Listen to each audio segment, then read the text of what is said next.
and sit back and enjoy Mega Meeple.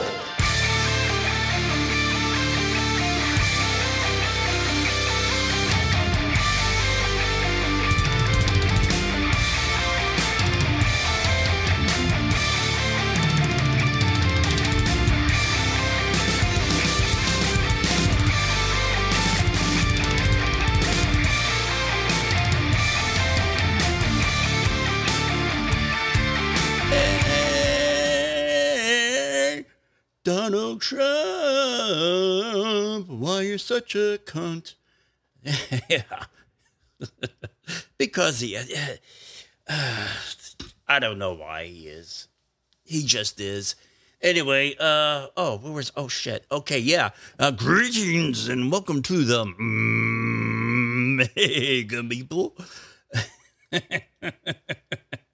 Oh God, this is like the last weekend of Trump's presidency. Oh yes. Oh, yeah. Let's just bathe in that right now. Oh yeah.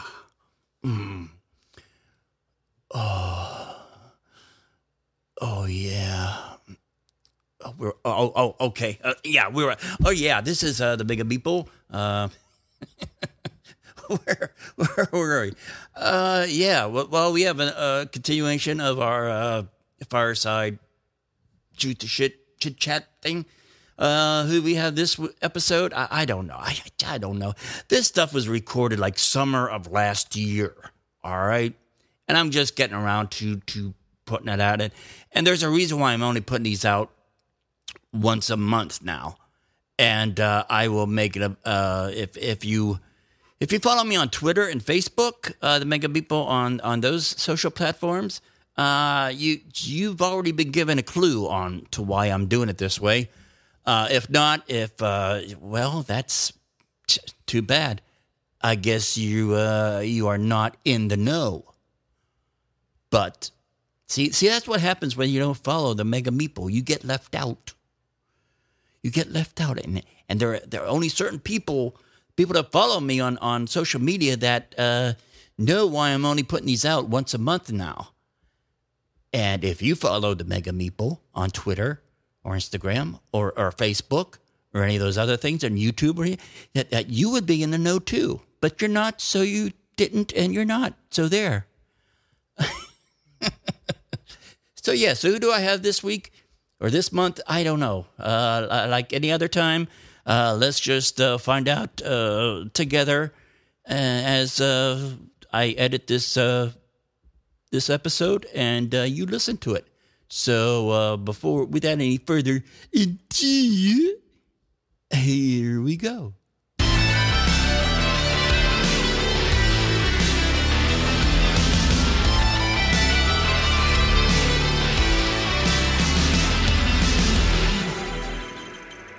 All right, welcome back to the Mega Meeple. Continuing on my little Fireside chat series. Hope everybody's been enjoying this. Get to find out a little bit more about people that you've may have seen on YouTubes or on different channels, and just see what other stuff they're involved in. And this episode, I have a combination of what I think is really good is board games and coffee. And so we have Boardgame Coffee.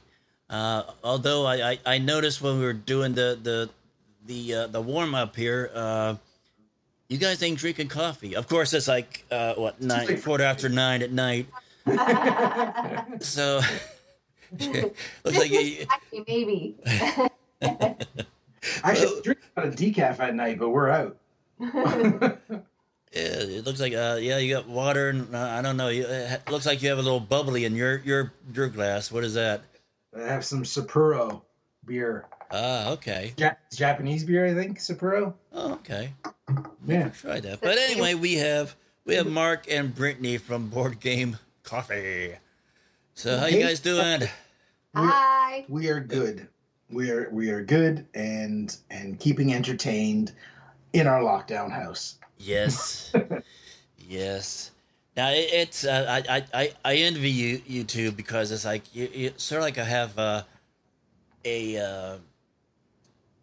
what do you call it, a captured audience in a sense that that you're both into gaming now. Yes. Now when you two met, were you both did you meet as part of gaming, or was one person more into gaming than the other one and you just kind of like dragged them along? If anything, I dragged Brittany. well, to answer your question, we both met in games, but we met in video games.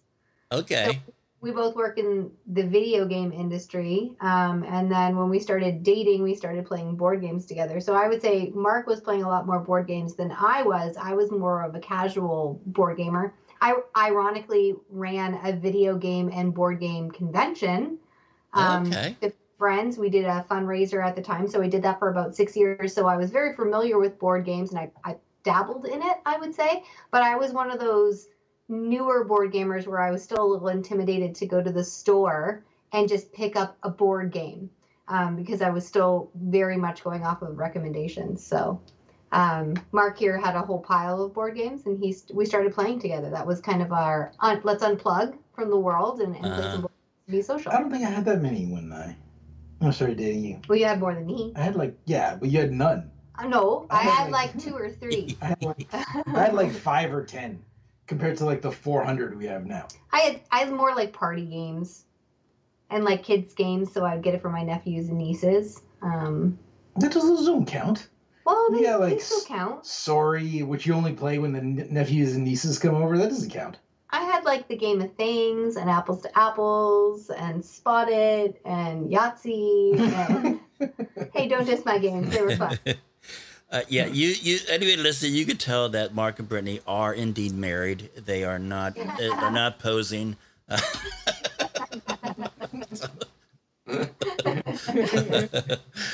we're still married after being in lockdown. Yeah. Oh yeah, there's like I've you see these memes or videos because I mean, let's face it, the internet was created for two things: porn and cats. So I watch a lot of cat videos, and I've seen these videos of cats, and they do like a voiceover of the cat, and the cat is supposed to be talking. It's like, I swear I can't wait for these people to leave the house. I'm so sick of them. Get them out of the house. Go back to work. I've been begging them to stay home and pet me for years, and now that they finally got it, I'm now sick of them. So. It's the opposite for dogs. Yeah, I'm pretty sure this is the best year ever. Like for a dog. our dog loves the fact 2020 is the year of the dog because like they love the fact that their humans are home. I go check the mailbox and he's so upset. Oh, it's like separation anxiety. No, come back. 30 seconds. He goes on walks more often. Yeah. He's with us more often. Oh, sorry. Oh, We said he the knows W we're word. talking about him. Sorry. What have you done? We said the W word. Don't He say was that. sleeping. He was sleeping. Uh-oh, staring at us. Don't make eye contact. He's not there. So he's going back to Okay, sleep. he's back to Okay. sleep. Don't say the W word. You know better. That's funny. Yes. So Brittany, what was the first video game that you played, or what system did you start playing on? Oh, well, I was actually one of the fortunate ones. I'm not fortunate because I have an older brother, but we were fortunate because we actually started with Atari. Okay. Yep. Yeah, we started with What? Atari. Yep. Like, how? Really? Yeah, we had Atari. Was that a hand-me-down from your mom? No, my dad bought us all of the new video game systems when they came out because he thought they were really cool. And my dad didn't have a lot of toys when he was a kid, so he used to buy us toys, and my mom as well. I didn't think you were old enough for an Atari. I thought at the latest, Callum is. at the best, I would think like an NES. That's it, like a Nintendo, like a classic Nintendo. That's at the oldest. I didn't think you go back as far as. Well, like they had the Atari. ping pong. Well, maybe Pong. I was playing, or the Pong, yeah. Well, I was playing Atari probably because my brother was playing Nintendo. Okay. brother. Yes, thank you for pointing that out. But yeah, so I would say we were playing Atari, and then we were playing like Nintendo is probably the biggest thing for me. Mario and all those games. Because like I didn't even play. Like, the only reason I even played Atari is because my nephew, who's 4 years younger than me, his parents would buy him everything, and they bought him an Atari. Exactly, which is why I have an Atari, because my parents also did the same I only played it a few times, but I didn't get my own system until it was like NES and the Master System. Sega Master System and the NES, that was my first. Yeah, we had pretty much all of them. That's a lie. Vectrex. I don't know what that is. A lot of people don't know what that is. Never heard of that one. Yeah, you should look it up. My parents love me. Your parents hate you. It's true. I saved up my gift money that I would get, because being a European family, a lot of gifts you get is money. So I saved it up and I bought a Vectrex, which is basically, it's all vector art, so it's all like green lines that builds it up. It's a self-contained system, so it had like a port, like a TV with a remote in it. So it was almost like a portable device because it had a handle. You could take it with you. You could plug it in, and you could pull the controller out and play. Yeah. So that was a Vectrex. I bought that. I didn't know what it was. I just wanted a video game system. And the person at like the Bay or wherever I went, they were like, "Yeah, you should buy this." And as a stupid kid, I'm like, "Yeah, I'll buy that." I don't know what the hell that is. Should have bought an Atari. Is what I should have done. Now, was it a 2600 Atari 2600? Oh, that I don't know. That I'm not sure. I just remember the game. Yeah, I don't even remember which. And it was on the TV in the room that nobody went to, which is why when I think back on it, it was probably because my older cousins wanted me to leave them alone, so they set up the Atari while they played Nintendo. All the flashbacks are coming back. Yeah, I was in high school and I got for Christmas I got an Atari 2600. And they came out with another, like a new and improved Atari, but I forget the number that they identified it as, like 7,800 or something. I don't know, something. But yeah, each week, me and my best friend in high school would have our tournaments type of thing, where it was every Thursday night. We would take turns going over. I go over his house, because he had the same system, and we bring and that following week he'd come over to my house, and we just try to, beat each other's scores each time. Yeah. But I remember Pitfall was one of my favorites. Of course, the Space Invaders. What else? Centipede. I don't think I played Centipede. I remember it being out. What else? And of course, anybody that did Atari remembers the E.T. game, and that one that went into the garbage right after. Yeah, that had the distinct honor of being like the worst Atari game ever made. Yeah, I played that.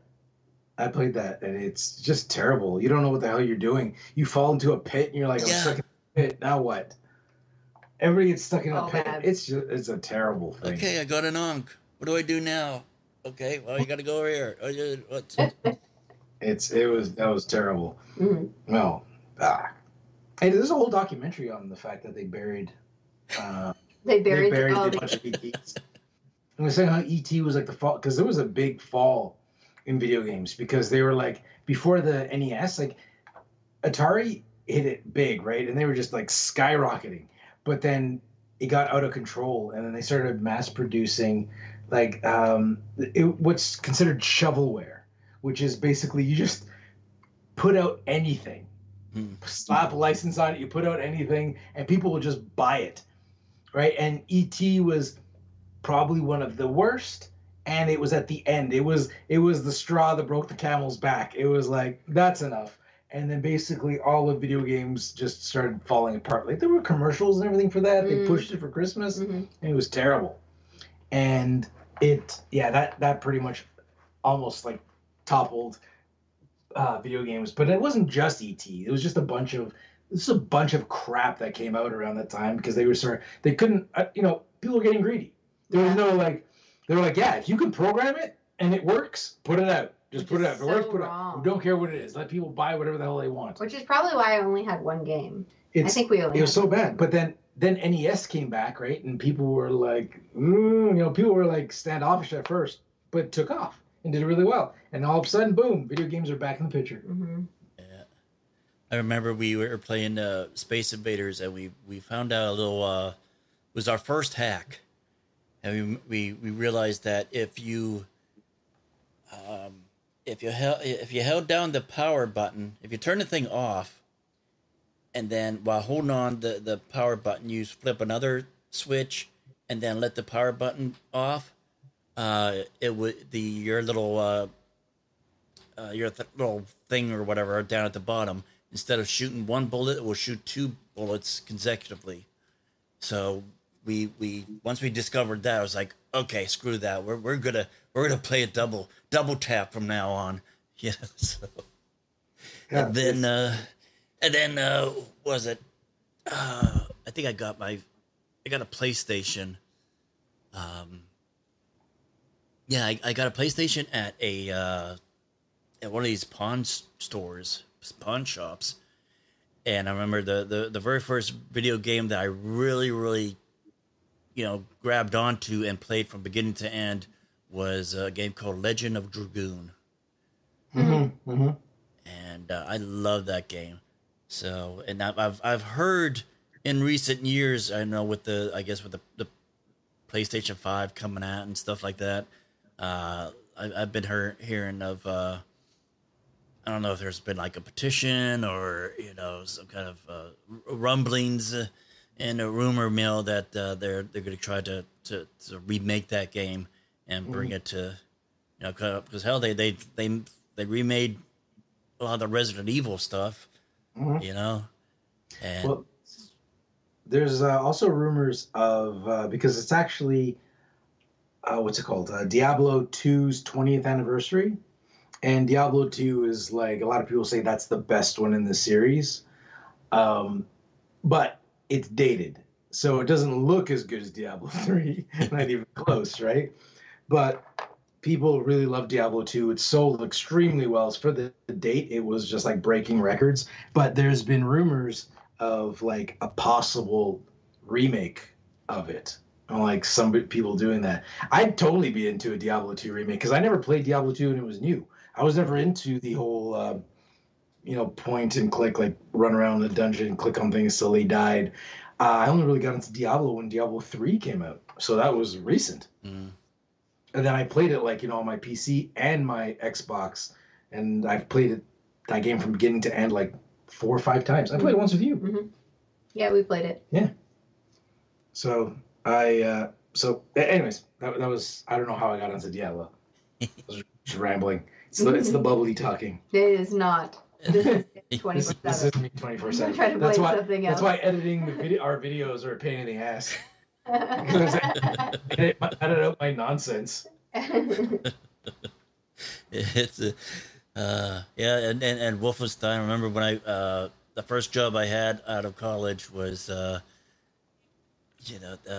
during lunch break, my boss of all people would sit on his computer and everybody would be in his office, stuff like that, and watching him play Wolfenstein. And meanwhile, it's like, what time is it? Oh, it's about 1:45. Oh, okay. Well, I guess I better need to shut this stuff up. Lunch has been over for 45 minutes, so I need to get this stuff, go back to work. So, but it was our boss, so we didn't say anything. we just stayed, looking over his shoulder, watching. When I used to watch my brother play. When I first saw Wolfenstein, I was like, "What is this?" Because it was like this other dimension, right? You're like this third dimension. I don't think I played that one. It's really. And then after that, I didn't see another like first-person shooter until Doom. And I remember I was at the Eaton Center in Toronto. I was just touring around downtown as a kid, and I walked into one of the stores, the computer stores, where they had like video games demos. And I remember they had Doom on there, like the first Doom, and that you saw him with his hands, and his hands were holding the shotgun, and he was blowing up creatures, and I was and demons. And as a kid, I was just like enthralled, man. My brain was just like, what is this? What is going? And then I remember going home and describing to people what I saw. I was like, it's a video game, but it's different. It's not like what you. It's not like Mario or anything. It was like, it's like seeing it through your eyes. It was like the person's hands, and you're holding a gun and shooting things. And people were looking at me like, what are you talking about? I was like, that's what it was like. It was like, it's your hand. Like, imagine all you see is the person's hands and a gun. Like, you were looking at your hands holding a gun, and you're walking through hallways. I was trying to describe this because the term first-person shooter wasn't a thing that kids were talking about when it came out, right? Yeah. I remember my brother and my cousin were playing that, and I was too scared to play it. So I would watch with like a pillow over my face because I was too scared to play it myself. But very cool. I only played Doom a lot because my high school girlfriend, her dad played those games a lot on his computer. So he had Doom, and I think it was Hexen, which was like a spell casting version of Doom, where you see hands and they're casting spells. And so I played those I played all of those because he had them on his computer. So every time I went over and I was waiting for her to do something, I would just sit on his computer and play. And I just was like, I just zoned in to that. And that's where I played them all. Because I never actually owned a first-person shooter as a kid. That's my. But now I'm totally into them. I die in like 6 seconds, so I don't play them anymore. I find with board games now, I don't play video games as much anymore at all. Like, now that the new Xbox and PlayStation have been announced, this is probably the first console year that I won't have the consoles at launch.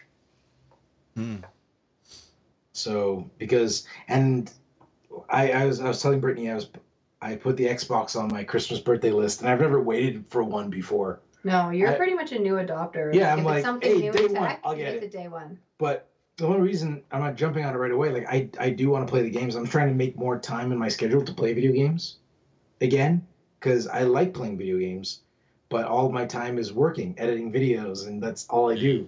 I have my day job, and then I do Boardgame Coffee videos, and so Brittany handles a lot of our scheduling. So I have asked her to schedule video game time in for me. So if it's on a schedule, I'll be like, okay, I'll actually do this. Maybe. Sometimes.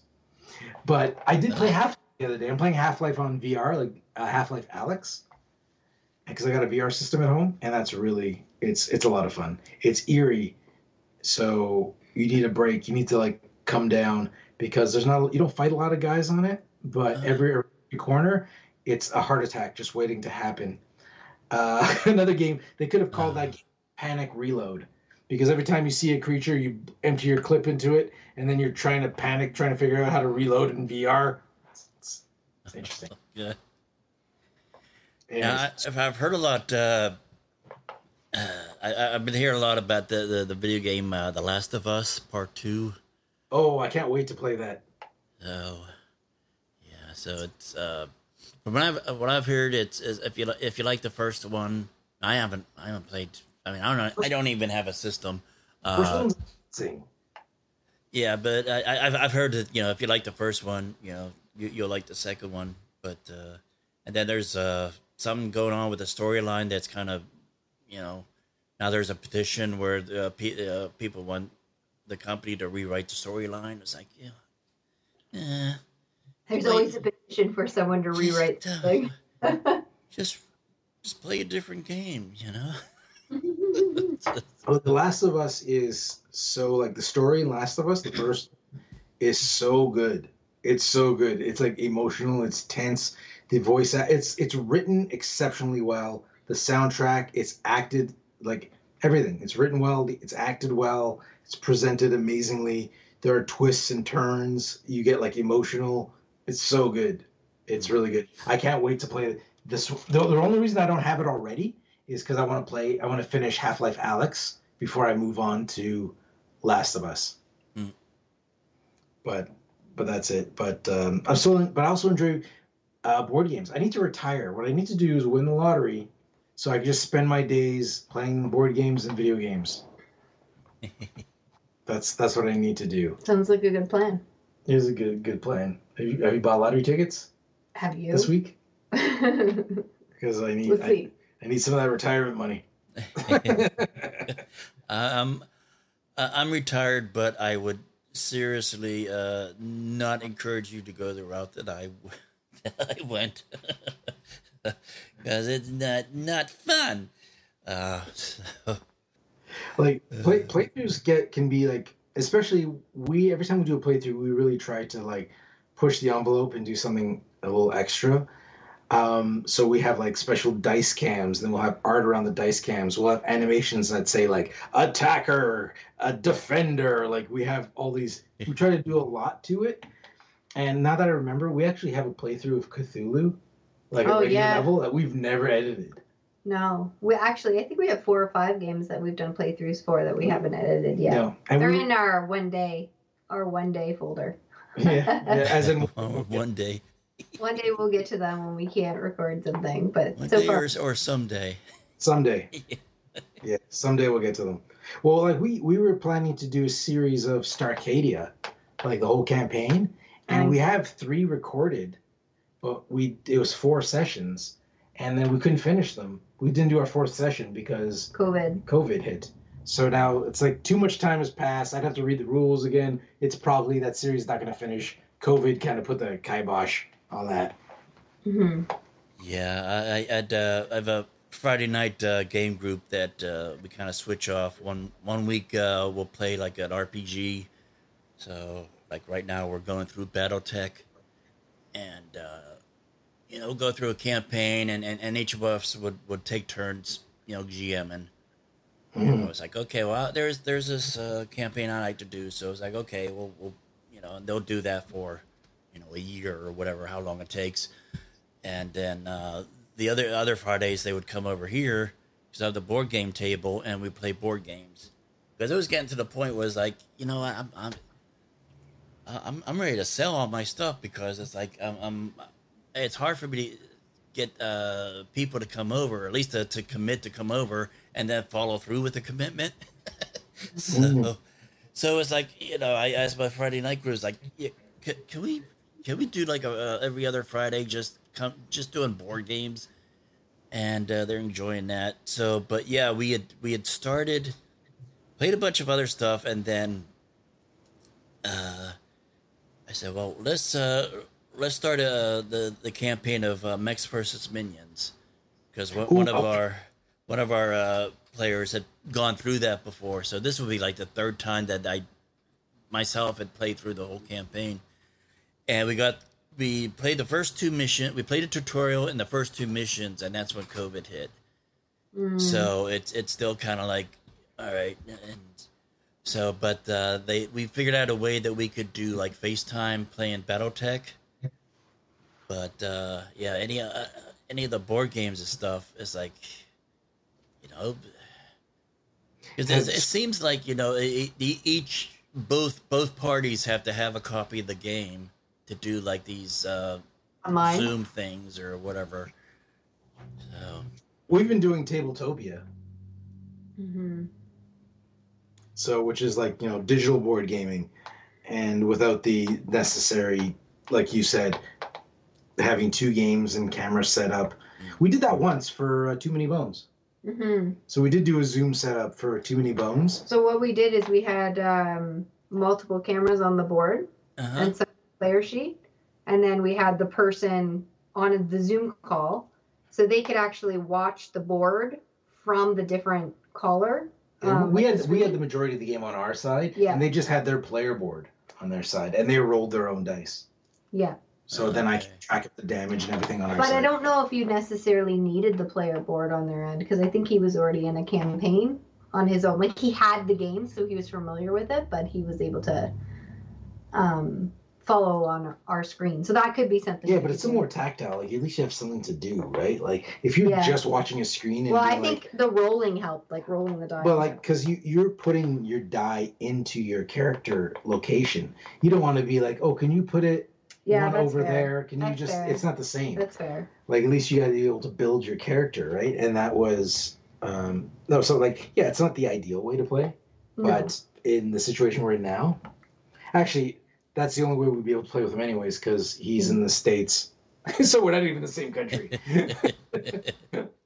So that worked out. But Mech versus Minions, funny you brought that up. Because I was actually the guy we were playing Too Many Bones with. That I was talking to him about that recently, saying how that's one of my like I want to get games that I haven't been able to get my hands on because you have to order it off their site and it's expensive to ship. It's expensive to ship because it's a big one. But it's supposed to be really pretty, right? Oh yeah. I mean the wild thing is when Riot Games, I mean they're known for the whole League of Legends video game. And stuff. So this Mech vs. Minions was their first and right now their only board game. And the way the production, the quality value, the gameplay, the mechanics, it's like it rivals like CMON stuff. The 4 main characters you got are all pre-painted, and so yeah, it's just been a really fun game. I've heard that how much that game costs versus like the quality you get from it doesn't seem to stack up. Like I've heard people being like they've got to be losing money on this because of the quality of the components and how that game is put together. But again, I haven't seen it firsthand, and I'm thinking like it's cheaper to ship it in the States because shipping in Canada in general is ridiculous. It's like our shipping prices are not good. Well, it's the over the border. Not just over the border, even shipping from like within Canada is so much more expensive than shipping within the States. It's probably because in the States everything's so close together. I don't know, but either way, like they have you have condensed like you have millions of people in a small area, whereas we don't. It could just be that they have more people, so so it's more there's more demand for it. Yep. But the thing is, like, I figure the only way we're gonna get Mechs versus Minions is if we get one of our friends in the States, like, get it delivered to their house. The next time we go to a con, we'll be like, we'll take our copy of Mechs versus Minions, but then they'll have to bring that giant box with them. Yeah, it's 15 pounds. Oh my gosh. Yeah. But so we'll call in some favors. Make that happen, because I really want Mechs versus Minions, and I know one person that has it that I work with, but he won't sell it. But he said I could play it. I could borrow it. I was like, all right, but I want it. I don't want to borrow it. I want it.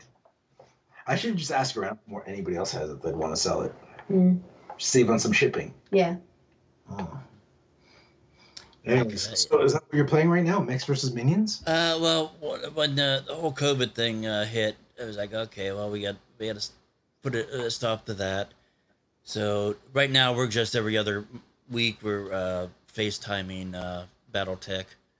So it'll be like I'll print out my sheet, and when it comes time, and I'll have my dice set up, because I was like, well, and then you were talking about the tactile aspect of board game. It's like, that to me, that's the part of being involved in playing a game is, I want to be able to roll my dice, so. Yeah. And you want to be able to touch things and get in there and move your characters. It's not the same to give somebody a command over a screen and be like, hey, could you take my soldier and move him 2 spaces up? No. The 3 spaces to the left. That actually became like a game in and of itself. So they'll put their phone or their iPad or something over the thing. It's okay. There's you. There's so and so, and it's like, okay, torso twist me to towards Dawson. Move. I'm gonna run forward. This okay, and then no, the other way.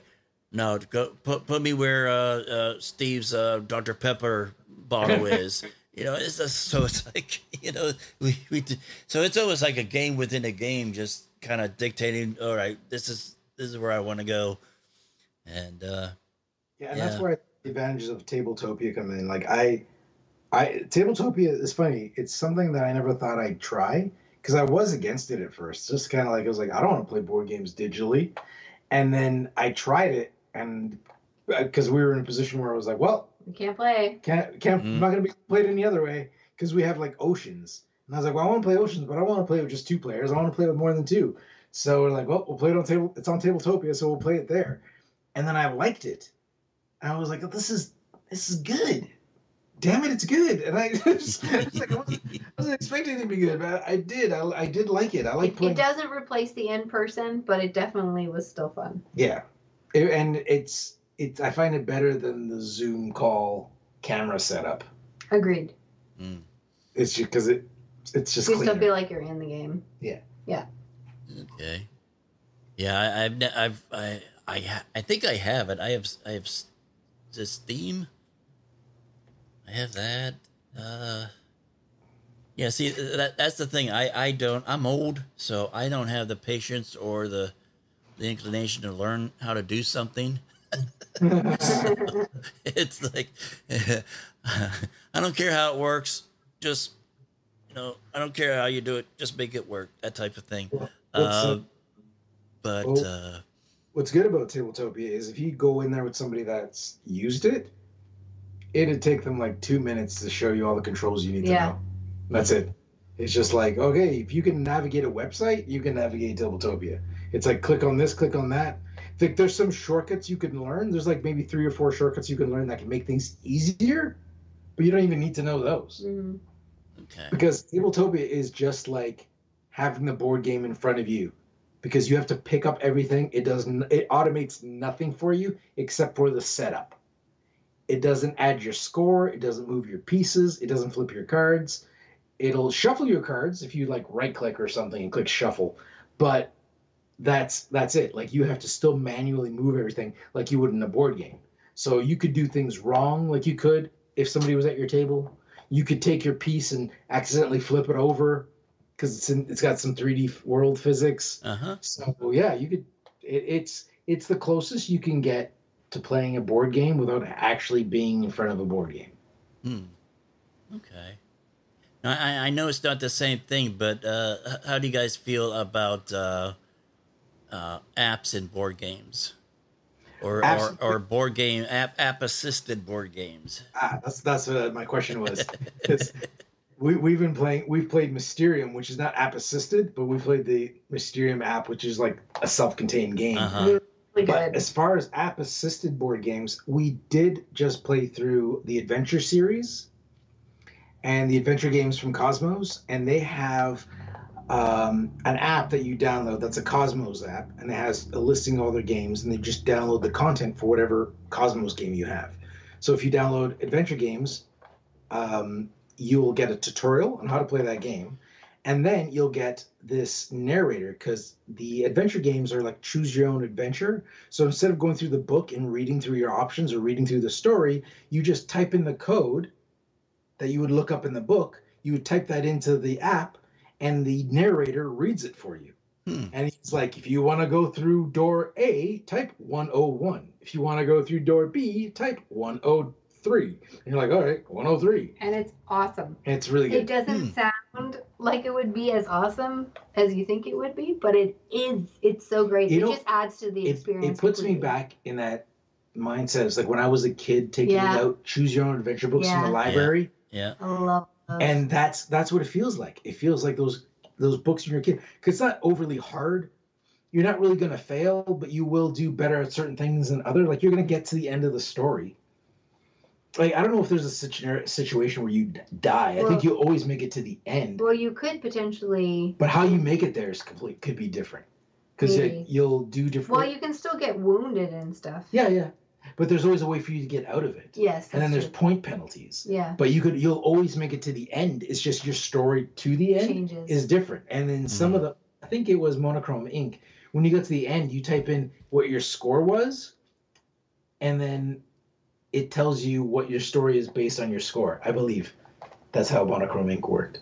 So it's like the more stuff you did, the more score you got, and then it's like, and here's your story. So it's really good. We highly recommend those, and we've actually done videos on them on the adventures, because we have a show called. We also have a segment on Man vs. Meeple called Playdates. So on our Boardgame Coffee channel, we have a segment on Man vs. Meeple called Playdates, and that's where we just talk about kind of like Board gaming as a couple. board gaming as a couple. Yes, exactly. So it's not always just games to play as a couple. It's like it could be games to play as a couple.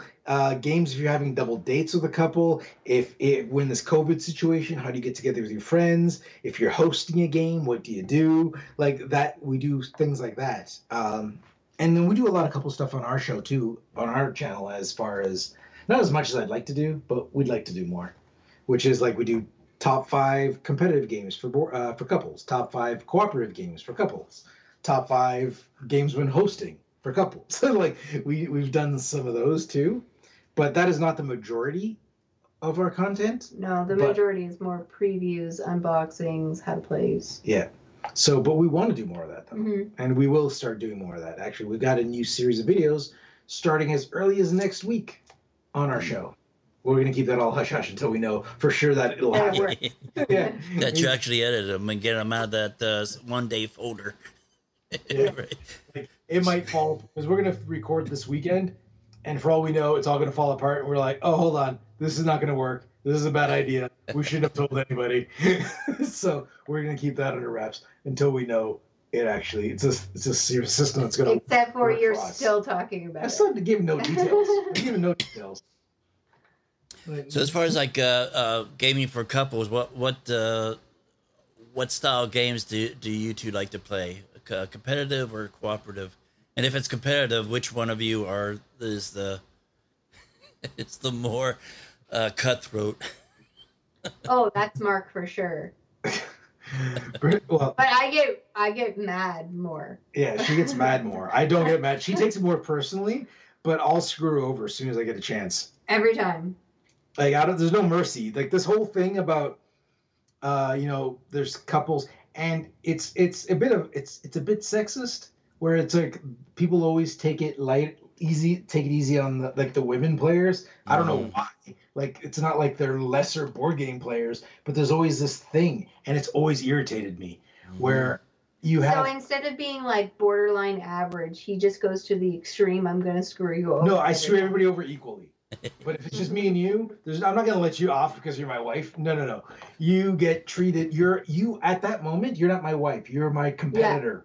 Yeah. So over the years that we've been together, we have learned that when we are at the table, we are two separate people, and we're playing as board gamers. And then when we leave the table, we're married again. Well, here's. But we started with co-op games to kind of get a feeler of like, how do we play together? Then we started doing competitive. We do more competitive than co-op, but I feel like we have to do a co-op every so often to just kind of like round us back. Or more so me, because I get so angry. And then we're going to get him. We're playing co-op right now. Jaws of the Lion. We're playing Jaws of the Lion. That's co-op. Yeah. But the thing is, here's the thing. Here's my beef. Is like I've played, and this is before we were together. So like just playing with other women in the group, not necessarily women I was dating or just women in the group. And this is what I think it's because I was raised in a family full of women. So I was always getting like taunted and beat on by older sisters who are lovely. But they're also evil. So you know how evil they could be, you know? They're lovely. Anyways, so for me, it's always been like there's never, I don't know what it is, that whole thing about like, oh, you have to be this way to, how can I say, it's not like I don't want to be mean to women, but there is this kind of, I don't like this mentality at the table where it's like, oh, she's a girl at the table, so you can't do that to her. You can't take her piece. You have to let her go. Like that mentality drives me nuts for many reasons. First of all, it's not fair, and I hate when things aren't fair. And it's demeaning to the person at the table. It's like, just because she's like a woman doesn't mean she can't play better than you. Like, what are you saying? Do you know what I mean? Mm-hmm. Like, and I've been in situations where like we're having a game and they'll literally say like, the better move would be to attack the female at the table, you know?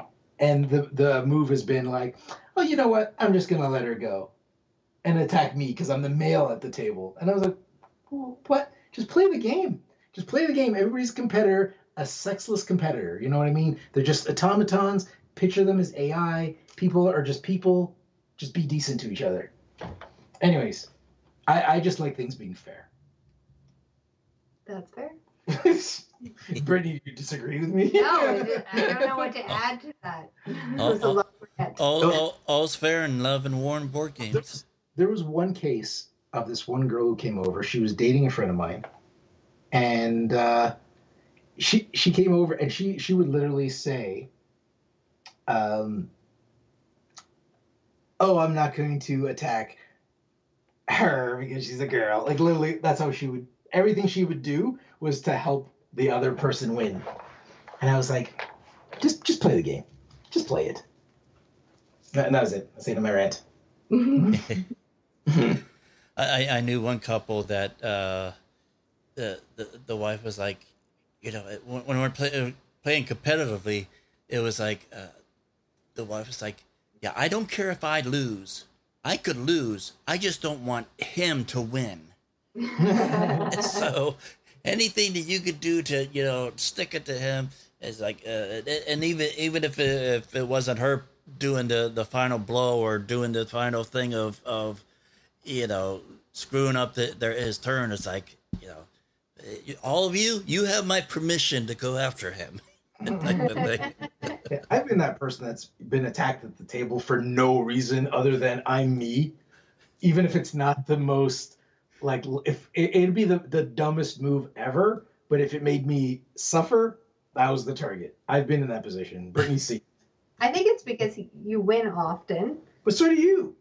It's true. We win we win pretty That's much equal. There are certain games where like I've never won Terraforming Mars, and it is still one of my favorite games. But yeah, but there's games where it's like, oh, Mark dominates at this game, but then there's other games where like Brittany dominates at this game. Everyone gangs up on Mark during those games. No, but people gang up on me regardless, and that's the thing. That's why I don't like people ganging up on people based on things that happened in previous games or outside the game.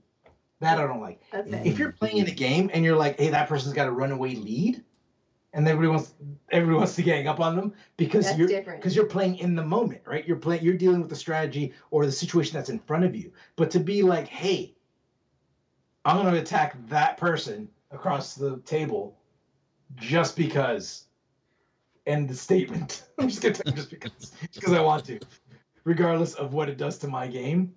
I was like, that's such. It kind of just takes the fun away. I understand if I screwed you over in that game, where I'm like, you're out, and you're like, well, if I'm not going to win, I'm taking you down with me. I put myself into that situation. I understand that. I can. Yeah, I'll do that. I'll give someone a receipt if they purposefully.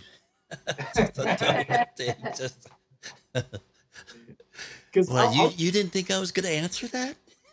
I'll do that myself. If somebody like takes me, like wipes me out or does their best to harm me, I was like, I will burn this place to the ground.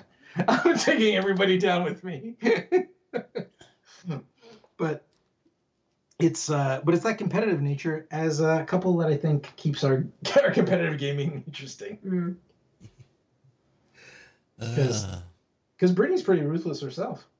I have to be now. Which is good. I know, like I'm doing most of the talking, so I'm probably coming off as like that guy. But it was like she's just as bad. She's just being quiet about it. That's true. That is true. I'm very competitive. It's always the quiet ones. That's my advantage.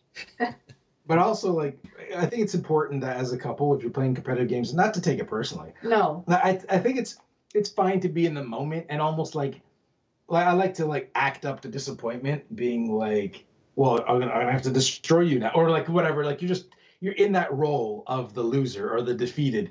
But as soon as the game's over, like, all right, game's over. That's it. It's done. We're back to normal. Mm-hmm. There's no like hard feelings. You beat me. I beat you. Whatever it is.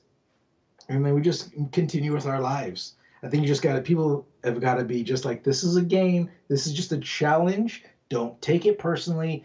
It's just two brains trying to go at each other. And your job is to outthink that brain, outmaneuver that person as best you can, and look at it as a challenge. If you lose, then you just got to do better next time. Don't take your failure as like you can never come back from it. You should learn from your failures and try to make yourself better from it next time you go in. You'll just become a better player that way.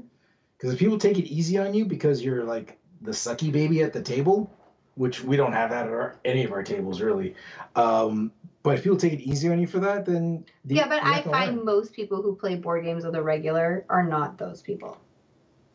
Usually, those people are the people who don't really play board games that are more. Oh yeah, for sure. More like won't attack you because of this. Those are not the majority of board gamers. Well, those are people who happen to come over and there was a board game happening. Those are not board gamers. To be clear. Yeah, because when we go to conventions, we don't have people. Oh no, not at all.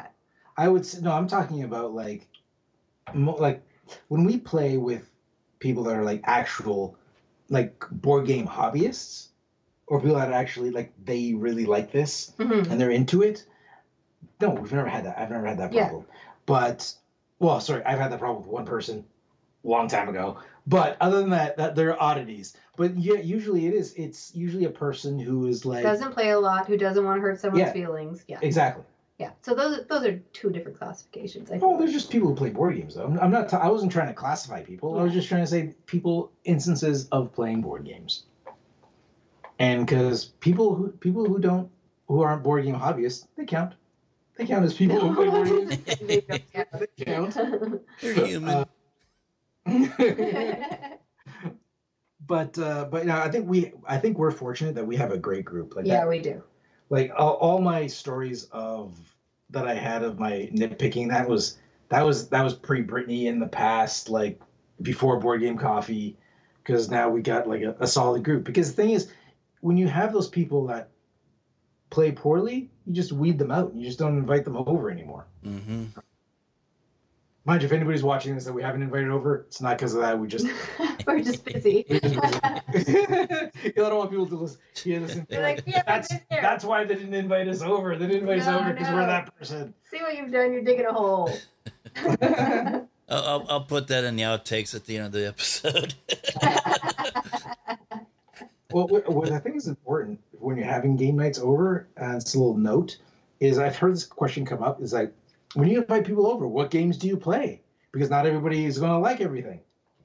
I think the way I plan my board game nights are the opposite of that thinking. Because I'm like, okay, I want to play Jaws of the Lion. I want to play Mysterium, whatever that game is. I was like, I want to play those things. So I'm going to invite the player count amount of people that fit for that game. So I'm not going to pick a 5-player game and invite 7 people over.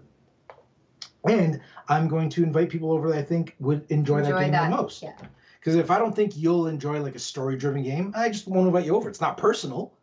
I'm just trying to maximize the experience for everybody. If I think you're more of a puzzle person, I'll invite you over when we're having a puzzling game. Mm-hmm. It's like it's not personal at all. And if you want to come over and teach a game, I'll usually be like, okay, what game is it? Let's see if we can find people that I think will suit that game. And I'll tell the people, it's like, hey, we're playing this. Are you interested? Yeah. And that's what we're playing. I've never thrown just a random board game night. Even when I've had games with multiple games, it's always been like, here's what we're going to play. And the only time a random game has come out or like unplanned is if we finish early and we're like, hey, what do we want to toss in at the end? That's the only time. Other than that, it's always, here's our game, here's our guests for this game, and that's it. But yeah, I hope nobody ever takes that personally, because it's never based on a personal decision. Like, I'd rather play with this person than that person. It's I think you'll prefer this game more than that game. Yeah. And that kind of solves the situation of like having a bunch of people over that don't like the same thing. Just invite people over that do like the same thing. That's fair. Yeah. And a lot of it takes of knowing your group, knowing your fellow players and what they tend to like and play, and what they call their player profile is, in a sense. Mm-hmm. Yeah, like I have my preferences of certain games I don't enjoy. Like I like some party games, but on average, I don't like most party games. It's not I dislike them. I just never really want to play them. You know, I don't look at a party game and be like, blah. I just like, it's never my go-to. I'd rather, if I'm in a party situation where it's like, so, you know, it's such a social situation where we could just play a light game, then I'd just rather be social. When I play a board game, I want to try to either outthink the person at the table or work with them and put our brains together to solve this issue. Like play a heavier game that is like involved, right? Like I want to have my mind in the game. I don't want to be very floofy, if that's a term. But I do like code names. Like I love code names. Code names is great. And that's the kind of level of gaming that party games I'm like, that's the right fit for me. I know there was a friend of mine that had people over for games, but half the people that were so like fringe players, they were so their go-to game was Cards Against Humanity, and it after like the fourth or fifth time we had to get together, it's like after a while I was like, nah, I'm good. You guys have fun. I'm gonna. Yeah, I'm tired. I'm gonna turn in because it just got to the point where I was just so sick and tired of that game. When it gets to the point where you know it, you played, you know the cards. You know, oh, I've seen that. Oh, and you remember, you know, the last time that card was played, the joke that was made or whatever. I find it gets that Cards Against Humanity. I think you picked a good number, 3 or 4 times, and I was like, I'm done with Cards Against Humanity. I thought it was funny. I like the guys who put the game together. I think they're hilarious. But they seem like nice guys. But the game itself, it's just not for me. It's really popular, and I get how it's popular. But it turned after the game 3 or 4, you realize that at least in the groups I play with, the people who win are always the people who pick the most vulgar card. Right. No matter what the question is or the term or the blank you're supposed to fill, it's always the most vulgar card wins. So all you have in your hand is like pot pie and big bird. Well, I was like, well, it's not vulgar enough. So, you know, I'm never going to win with this hand, right? But then that's why I don't like it. There's no really strategy in it. And then the other situation that doesn't work for me is when there's like a group of like 12 people trying to play this, and you go around and you read everybody's combo. Like the person reads the sentence plus the filler lines, and you do that for all 12 people, and you go in a circle. By the time it gets to your turn, you're like, oh my God, these are so not funny. Like I'm just done. Like I can't do round and round of this. It's just too much. Yeah, that's one of those things. Well, I enjoyed the experience of playing that game though. But I don't know if it's a weekly game. No. You still like Cards vs. Humanity? I haven't played it in years. I think I'm done with it myself. I have an autographed copy though. Like I said, I met the guys. They're great. They're funny. It's just not for me. I'm done. So I can't let you guys go with Boardgame Coffee without talking about coffee. So what now? I'm one of these people that I just like coffee flavored coffee. I don't do Starbucks because I don't understand all the different, umpteenth different types of flavors and stuff like that. It's like there was a comedian, who was it? Dennis Leary, the old Irish comedian. It's like, whatever happened to coffee flavored coffee? Just coffee, And he goes off on this rant about coffee flavored coffee. So I find a lot of the taste comes from the creamer. Like I'll get Reese's peanut butter cup creamer or the Cinnabon creamer, the Nestle's Hershey chocolate creamer. That's where I get a lot of my taste from. But and then we were joking earlier about all right, well it's 9:00 at night. Are you're not drinking? I could have a coffee right now and go to bed and go to sleep like in an hour. It doesn't. So when I don't have coffee, I don't get like the jitters, but I start each day with having coffee just more of like a ritual. Okay, so when I had, not that I need my coffee, but once I have my cup of coffee, it's like, okay, it's official. The day has begun, and off we go. So what about you two? Do you drink coffee? What kind of flavor do you do the prepared coffee, or do you get the beans and crush them up? We do both. All of the above. Oh, okay. I am a coffee lover. I will drink coffee pretty much any way that it's served to me. I drink black coffee regularly, and I used to have cream in my coffee, but I don't do that as much anymore. I actually find there's more flavor in just the coffee, depending on the different coffees that we're drinking. I think definitely between the two of us, you're more of the coffee. Oh, I'm the coffee drinker. I used to be the person who would drink like a pot or two a day to myself. I've cut down on that. So now I'm maybe like 3 or 4 coffees a day or espressos. So I'm definitely the coffee drinker.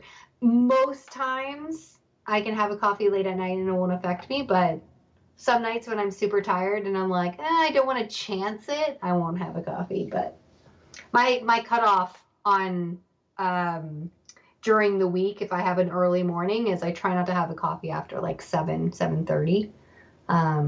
But if it's the weekend, then I could have it at like midnight and it wouldn't bother me and I'd still be able to go to sleep. But yeah, I love my coffee. I'm one of those, I can't start, I don't function unless I have a coffee. Okay. It's bad. For me, the morning coffee is more of a ritual and to make sure I don't have a headache. Because I get bad, I get bad migraines, and coffee can subside them. But he's not getting his migraines because he drinks coffee. I get headaches if I sleep in because I haven't had my coffee. Okay. I'm that coffee drinker. So if I sleep in on the weekend, I usually wake up with a headache, and it's because I haven't had my 2 cups of coffee yet. Okay. So it's like what are those what do you call where the body automatically knows what time to wake up, or some kind of cycle? It's like, okay, you're past the cycle of having your coffee. Where is it? Exactly. You mentioned Starbucks. Starbucks is actually how I started, because I didn't start drinking coffee until I was in my 30s, in my mid to late 30s. I don't know if you can say that you drink coffee per se. You more drink like Starbucks dessert drinks with espressos in it. But you drink espressos. Yeah, so espressos. I think you started getting into it when we went to Europe. That's when you started drinking a lot more like coffee, espressos, and then we got a machine. Well, when we got back. If I start drinking anything, it was like when I went to Starbucks, I started getting like lattes, and I was like, okay, I'm gonna try something, and I got a mocha latte or something like that, and I was like, hey, this isn't bad. And then I tried a caramel macchiato, and I was like, hey, that's not bad. And then only now do you start. Once you start getting the one drink over and over again, like a caramel macchiato is just the name of the drink. That's nothing special. You just got to give them a size and then you get your drink. And then later you start, okay, I'm going to play with this a bit. All right. I was like, okay, I'm going to get a double, like get an extra shot. So then you learn the lingo, because when you ask them, can I get a caramel macchiato, an extra shot? And then they say it back to you and they're like, okay, double caramel macchiato. And you're like, okay, that's what I'll say next time. So I come back and I'm like, can I get a double caramel macchiato? And they're like, done, no problem. And then I was like, oh, but they'll do anything. So then you're like, oh, but I want less caramel. So now my drink is like, can I get a double tall caramel macchiato, light on the drizzle, extra hot? And so like those are all things I learned step at a time, baby steps. I didn't start off like that. But now he speaks Starbucks. Yeah, like that's not start off small, and then you make little tweaks, and you change the way you talk based on the way they talk and they respond. Yeah, the way. So that's actually very true, because I never used to drink Starbucks coffee, but now I drink a lot more and I understand the language and what's on the signs because of that exact reason. You're so true, or that's so true. Wow.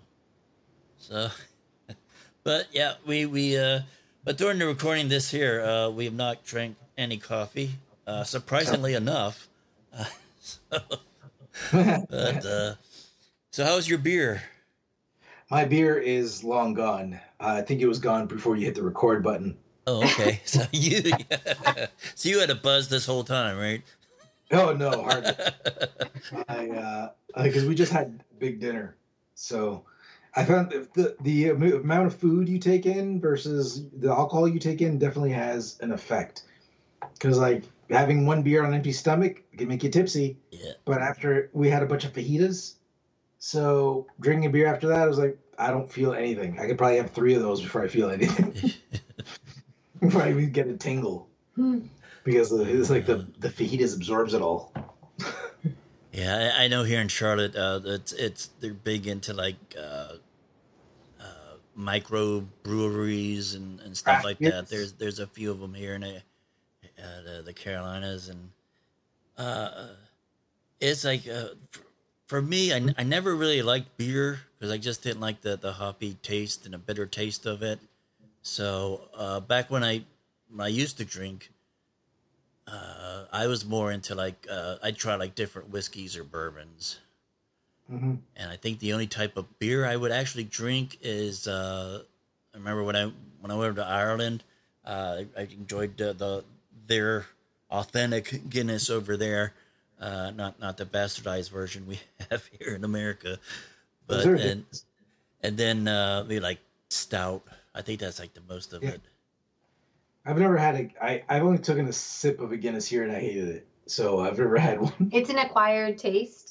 So people who drink like regular ales and stuff, when they go to drink Guinness, it's a big adjustment. Like it's very different on your palate. Mm-hmm. But if you were to have it again, expecting it to be a heavier drink, you might think it's different. I know the first time I had it, I didn't like it either, but I enjoyed it the second time. I think I'm a lager person. Mm. So I've only really started getting into beer the last few years. Before it was just like the odd one here and there socially, but I never really liked it. I was like, give me whatever beer. They all taste like crap. Like, I don't know. But the more I've started doing it, the more you develop a taste for it. And you're like, okay, I like this beer, not that beer. And then I still don't know the sciences behind beer, but I figured out that lagers are a safe bet. They're not the only one I like, but the majority of beers I do like are lagers. And I don't even know what's the difference. Mm. Like, I couldn't tell you what separates a lager from an ale. I was like, I have no idea. No idea. or what's it called? Oh, I don't remember the names. Like what a pilsner. Mm. But a lager, I don't know. Yeah. Anyways. Yeah, I after my medical emergency, I was told that no more alcohol. I mean, I was never I wasn't an alcoholic. I was able to hold my liquor, but now that I'm on like a dozen different types of medication, and my liver's been through a lot that, oddly enough, had nothing to do with alcohol. So they're like, because I was asking my doctor one time, I said, well, a friend of mine's getting married, and they have like open bar there, so I want to enter into the toast and everything. So it's like I don't want to get like a soda to toast. So I asked my doctor. I was like, well, how far gone is my liver? Could I get like a glass of wine? And he was like, you could do a glass of wine, but do one sip for the toast and then put the rest away. Don't do the rest. I was like, okay. So, because back before my medical emergency, I every Friday night or Saturday night, I'd be out on my front back porch. I'd have now I mean, I never drank my liquor straight. I'd always have it with Coca-Cola or something like that. And basically it was like, this much bourbon or whiskey and this much Coca-Cola, drastic difference. And I'd have that in one hand and I'd have a cigar in the other hand. So, but at least I still have my cigars. All right. So, so Mark, Brittany, if people want to find out more about you two or Boardgame Coffee, where could they go? So YouTube. So if they go to YouTube and type in Boardgame Coffee, they'll find us. And we're also on Instagram, Facebook, and Twitter as well. Okay. And all of them are Boardgame Coffee. So. Okay. Right. All right. Yeah, and so youtube.com/Boardgame Coffee, you'll find us. All right. Sounds good. We'll put a link to that on the show notes of this episode. Thank you. Mark, Brittany, thank you so much for joining me with our little chit chat fireside thingy that whatever we're calling it now. So, Well, thanks for having us. Thanks for having us. so hope you had fun. I hope all you had fun listening.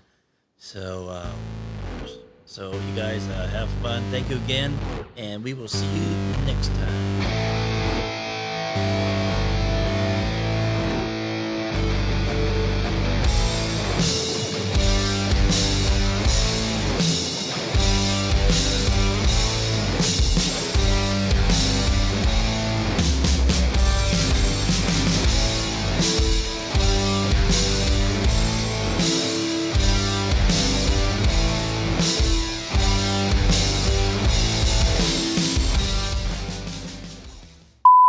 Now, I'm sorry. I gotta explain myself. I didn't say thank you when you said because all you said is we saw you on a board game breakfast. You didn't specify whether you enjoyed it or not, so that's why I didn't say thank you.